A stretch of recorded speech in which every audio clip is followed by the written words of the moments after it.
Hello my college students. तो ये जो क्वेश्चन है ये बीएससी मैथ्स वाले स्टूडेंट्स के लिए हैं, जिनके पास भी जो भी स्टूडेंट्स बीएससी कर रहे हैं मैथमेटिक्स को लेकर और जो सेमेस्टर 4 में है। ये question most most most important question है, बिकॉज काफ़ी सालों के प्रीवियस ईयर क्वेश्चन में ये पूछा जा चुका है। तो क्या है, फटाफट से क्वेश्चन को देखते हैं। Find a set of vector reciprocal to the set this comma this. ठीक है।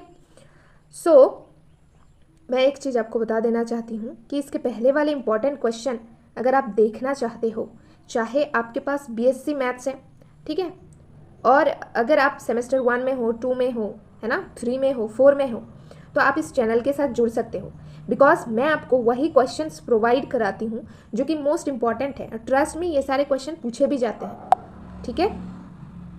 सो बेसिकली सबसे पहले हम क्या करेंगे, और इसके पहले मैं ये क्वेश्चन आपको सॉल्व कराऊं, अगर आपने चैनल को सब्सक्राइब नहीं किया है तो प्लीज़ चैनल को सब्सक्राइब कर लीजिए। ठीक है। तो हमारे पास देखिए 3 वेक्टर हैं, है ना। तो हम लेट कर लेते हैं। Suppose let vector A is equal to 2i cap, ये फर्स्ट वाला, plus 3j cap minus k cap. ठीक है। वेक्टर बी को हम दूसरा वाला ले लेते हैं जो कि है i cap minus j cap minus 2k cap, और तीसरे वाले को हम वेक्टर सी ले लेते हैं minus i cap plus 2j cap plus 2k cap. Okay, ठीक है। अब आगे देखते हैं। सो आगे देखो क्या करना है हमें, कि let a dash b dash c dash is a set of vector reciprocal to the set a b c। Okay, अब हमने ये तो लेट कर लिया कि जो हमारा a डैश b डैश और c डैश है ये रेसिप्रोकल वेक्टर है किसका, ए बी सी सेट का। So a dash is equal to क्या होगा, b cross c third bracket A B C. Third bracket A B C का मतलब होता है ये जो 3 वेक्टर है हमारे पास ए बी सी है, इसका डिटर्मिनेंट लेना है। ठीक है। ओके, सो उसी तरह से b डैश, b को छोड़ो, 2 वेक्टर कौन से बच गए, c और a, तो c क्रॉस a, बाकी नीचे तो A B C A B C A B C ही है थर्ड ब्रैकेट के साथ। ठीक है। सी डैश सी वेक्टर को छोड़ो, कौन सा 2 वेक्टर बच गया है, a और b, so a cross b। समझ रहे हो, फॉर्मूला तो हमें पता चल गया। अब हमें a डैश b डैश और c डैश का मान निकालने के लिए सबसे पहले हम a b c निकाल लेते हैं, यानी इन तीनों वेक्टर का डिटर्मिनेंट हमें निकालना पड़ेगा। तो आओ चलो, ये हमारे पास 3 वेक्टर हैं। ठीक है, मैं यहाँ पर आपको करके बताती हूँ। तो ये डिटर्मिनेंट का सिंबल है, ये हमारा i cap, this is j cap, this is k cap. Okay, अब ध्यान से देखो, कौन सा वाला ले colour, I am confused, oh my God. Okay okay okay, ये वाला ले लेती हूँ।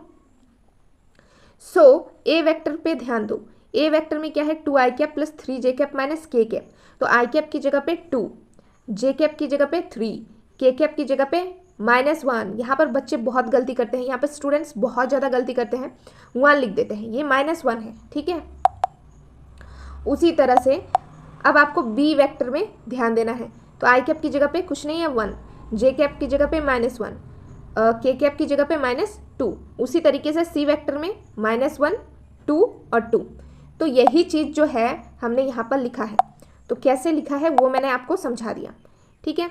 अब ध्यान दो, अब आपको ये डिटर्मिनेंट खोलना तो आता होगा, बिकॉज हम क्लास 12th 11th में ये पढ़ चुके हैं।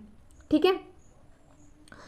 11th में आपने फिजिक्स में सीखा होगा, और 12th में हमारे पास बाकायदा चैप्टर भी था डिटर्मिनेंट का। तो ये 3/3 ऑर्डर का डिटर्मिनेंट हमें खोलना है। ठीक है। अब देखो कैसे खोलना है, मैं यहाँ पर भी आपको बता देती हूँ, ऐसी भी कोई बात नहीं। ऑल्टरनेट साइन लेकर आपको चलना है, प्लस माइनस प्लस। ठीक है। तो +2 हम यहाँ पर लिखेंगे, ये +2। अब ये जो +2 है ये देखो इस वाले कॉलम में है और इस वाले रो में है, दोनों को हाइड करो। अब हमारे पास क्या बचता है, ये वाला एलिमेंट, तो इसको हमने लिख दिया डिटर्मिनेंट -1 -2 2 और 2। और एक दिखा देती हूँ, बाकी हम स्पीड करेंगे, थोड़ा सा पकड़ेंगे। देखो ध्यान से, ये माइनस है तो -3 हमने लिख दिया। अब ध्यान से देखो, ये जो -3 है ये इस कॉलम में है और इस रो में है। तो हमारे पास कौन से एलिमेंट बचा है, 1 -2 -1 और 2, ये वाला एलिमेंट। उसी प्रकार से ये वाला भी -1 और ये। ठीक है। ओके, नाउ अब ध्यान से देखो, चीज़ों को समझो। ये +2 है, +2, इसको मल्टीप्लाई करो, ठीक है। ये 2/2 ऑर्डर का डिटर्मिनेंट है जो हमें खोलना आना चाहिए। कैसा था, अगर A B C D 4 element था तो हम ये डायगोनल एलिमेंट को मल्टीप्लाई करते थे, तो A इंटू डी, बीच में माइनस का साइन, और B इंटू सी, समझ रहे हैं। तो उसी प्रकार से हमें यहाँ पे भी करना है। सो 2 -1 इंटू 2 -2, और 2 इंटू -2। देखो ध्यान से, मैं यहाँ पे सॉल्व करके बताती हूँ। ये +2 है, ठीक है, ये -1 इंटू 2, तो ये -2, और बीच में माइनस का साइन, और अब इसको मल्टीप्लाई करो, 2 इंटू -2 -4। अब अल्टीमेटली अगर देखोगे तो +2 -2 और माइनस माइनस में +4, यही आया ना। तो इसको मैंने देखो डायरेक्टली यहाँ पर लिख दिया है, ठीक है। उसी प्रकार से -3 और 2 इंटू 1 2, बीच में माइनस का साइन, और -1 इंटू -2 +2, ये माइनस प्लस का ध्यान देना है आपको, ठीक है।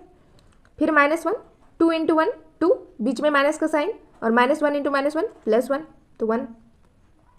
बाकी तो अब ये कैलकुलेशन है ईजी सा। सो ये 2 इंटू 2 -3 इंटू 0 1 -1 इंटू 1, तो हमारे पास 3 आ गया डिटर्मिनेंट। यानी ये जो वैल्यू है ABC ABC ABC, इन तीनों का वैल्यू निकल के आ गया 3। अब हमें B cross C, C cross A और A क्रॉस B निकालना है। तो सबसे पहले हम निकालेंगे B क्रॉस C। तो ABC हमारा निकल गया 3। B क्रॉस C में हम V वेक्टर के कोफिशिएंट लिखेंगे और C वेक्टर के कोफिशिएंट लिखेंगे, ठीक है। और वैसे ही करना है I cap, J cap, K cap. तो V वेक्टर हमारे पास क्या था, देख लो, ये है ना। तो I की जगह पे 1, J की जगह पे -1 और K की जगह पे -2। तो देखो 1, यहाँ पे देख लो 1 -1 -2। उसी प्रकार से C वेक्टर में देखो, C वेक्टर में हम यहाँ पर ध्यान देंगे ना, -1 2 और 2। तो देखो ध्यान से, वही चीज़ मैंने यहाँ पर लिखा है, -1 2 2। अब वही ऑल्टरनेट साइन लगाएंगे, प्लस माइनस प्लस। तो ये प्लस I कैप, ये हाइड करो इसको, तो हमारे पास क्या बचा, ये वाला एलिमेंट। तो 1 -1 इंटू 2 -2 प्लस 2 इंटू -2 -4, और बीच में माइनस का और ये -4 मिलके हो गया प्लस, ठीक है। तो साइन का ध्यान रखना है। उसी प्रकार से -J कैप। अब J कैप को देखोगे तो इसको हाइड करो, तो हमारे पास 1 इंटू 2 2, बीच में माइनस का साइन, और -1 इंटू -2 +2। उसी प्रकार से ये भी किया, तो हमारे पास आंसर निकल के क्या आया, B क्रॉस C का this 2I cap plus K cap, J cap तो 0 हो गया। उसी प्रकार से हम C क्रॉस A, तो C क्रॉस A में हमारा ध्यान सिर्फ C वेक्टर और A वेक्टर के कोफिशिएंट पे होगा, और वो भी लिखेंगे। उसी तरह से इसको भी सॉल्व कर लेंगे। तो हमारे पास C क्रॉस A का मान क्या आएगा, -8I cap plus 3J cap -7K cap. अब लास्ट वाला A क्रॉस B, सेम। अब हमारा ध्यान A वेक्टर और B वेक्टर के कोफिशिएंट में होगा, बिठाया, उसी प्रकार से सॉल्व किया, हमारे पास आंसर आया -7I cap plus 3J cap -5K cap. बस, अब और क्या था, A dash is equal to क्या था, B क्रॉस में C और डिवाइड में ABC। तो ABC तो हमारा 3 है, और B क्रॉस C हमने निकाला 2I cap plus K cap. उसी प्रकार से B dash, C cross A हमारा ये था, और ABC तो 3 था। उसी प्रकार से C dash, A cross B हमारे पास ये था, और ABC तो 3 था। सो रेसिप्रोकल वेक्टर हमारा निकल गया। इसी के साथ ये क्वेश्चन कंप्लीट हो जाता है। कोई भी डाउट हो तो आप कमेंट बॉक्स के थ्रू बता सकते हो, और आप किस सेमेस्टर में हो, आपको कौन से टॉपिक्स में वीडियो चाहिए, वो भी आप मुझे कमेंट बॉक्स के थ्रू बता सकते हो।